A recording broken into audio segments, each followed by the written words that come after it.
UTL solar, solar लावणार आणि सबसिडीही मिळवून देणार। बीडमधील सरपंच संतोष देशमुख हत्या प्रकरणी सर्वपक्षीय नेते आज राज्यपालांची भेट घेणार। सर्वपक्षीय नेते सकाळी 10:30 वाजता राज्यपालांना भेटणार। बीड हत्या प्रकरणातील आरोपी विष्णू चाटेची पोलीस कोठडी आज संपणार। विष्णू चाटेला आज कोर्टात हजर केलं जाणार। बीड हत्या प्रकरणातील आरोपी सुदर्शन गोलेसह 2 जणांचा कल्याण भिवंडीत हॉटेलमध्ये काम मिळवण्याचा प्रयत्न। फोटो पाहिल्यावर समजला आरोपी वॉन्टेड, मात्र 10-15 मिनिटातच त्यांनी पळ काढला। हॉटेल मालकांची TV9 मराठीला माहिती।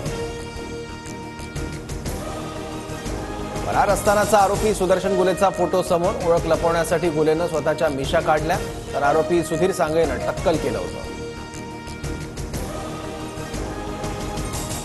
खंडणीसाठी मंत्री धनंजय मुंडेंच्या बंगल्यावर बैठक। सुरेश धस यांचा खळबळजनक आरोप। माहिती खोटी ठरल्यास राजकारण सोडेल, धसांचं चॅलेंज। मुंडेंच्या राजीनाम्याचीही मागणी।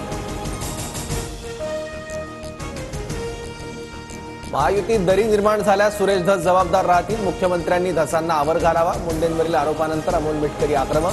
देशमुखांच्या मारेकऱ्यांऐवजी विरोधकांकडून मुंडेंना जाणीवपूर्वक लक्ष केलं जात असल्याचाही आरोप। चौकशी पूर्ण होऊ द्यावी। बीड हत्या प्रकरणाचा उपयोग राजकारणासाठी करू नये। धनंजय मुंडेंच्या राजीनाम्याच्या प्रश्नावर मुख्यमंत्री देवेंद्र फडणवीसांची प्रतिक्रिया।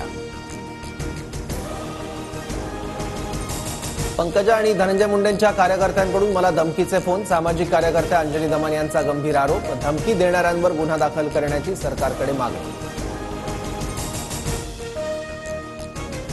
आरोपी वाल्मिक कराड ज्या गाडीतून शरण आला ती गाडी अद्याप जप्त नाही। गाडी मालकाचीही चौकशी नाही। खासदार बजरंग सोनवणेंकडून गाडी मालक शिवलिंग मोराळेवर निशाणा।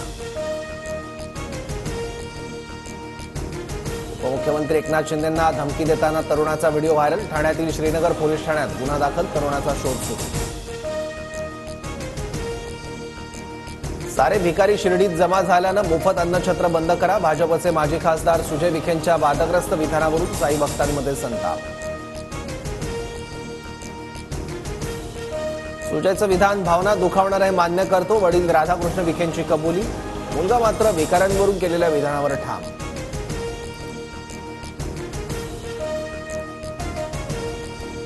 तुम्ही मतं दिली म्हणजे माझे मालक नाही झालात, मला सालगडी केलाय का? बारामतीमधील कार्यक्रमात उपमुख्यमंत्री अजित पवारांचं विधान। मतदारांपेक्षा वेश्या बरा। शिवसेना आमदार संजय गायकवाडांची जीभ घसरली। मतदार 2000 विकले गेल्यात। बुलढाण्यातील जयपूर गावात कमी मतदान झाल्यानं आमदार संजय गायकवाडांना संताप। 5,000 याच्यापेक्षा तर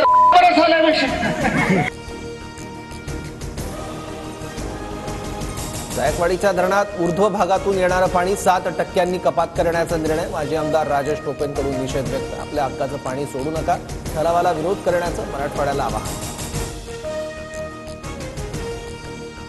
नागपूरच्या 12वीत शिकणाऱ्या सम्यक टेकडेला थेट नासाकडून निमंत्रण। सम्यकनं बनवला जगातील सर्वात लहान सॅटेलाइट। सम्यकच्या सॅटेलाइट डिझाईनची गिनीज बुक ऑफ रेकॉर्डमध्ये नोंद।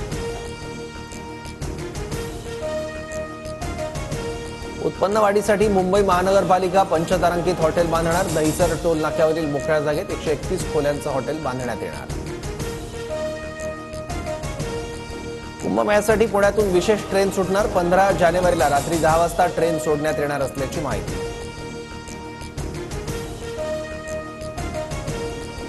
भारताचा स्मार्टफोन 2025 पर्यंत $50 अब्ज पर्यंत विस्तारणार। काउंटर पॉइंट संस्थेकडून अहवाल जारी। भारतात स्मार्टफोनची सरासरी किंमत ₹25,700 होण्याची शक्यता।